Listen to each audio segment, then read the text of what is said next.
দেখুন আজকে সন্ধ্যেবেলা আমার সুন্দরী মেয়ে কফি বানিয়েছে, কেন আজকে ওর মন চেয়েছে ও মাকে কফি করে খাওয়াবে।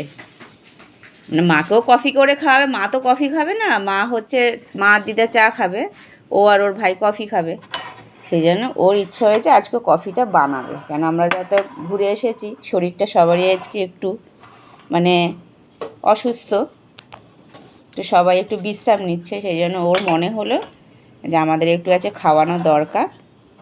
তাই দেখুন আবার বিস্কুট সাজিয়ে দিয়েছে, কফি সাজিয়ে দিয়েছে, চাও সাজিয়ে দিয়েছে। এবার শুধু আমাদের খাওয়ার পালা। আজকে ওর একটু মন চেয়েছে,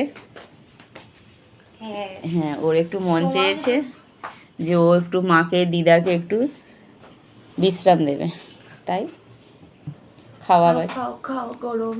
চলুন খাওয়া যাক।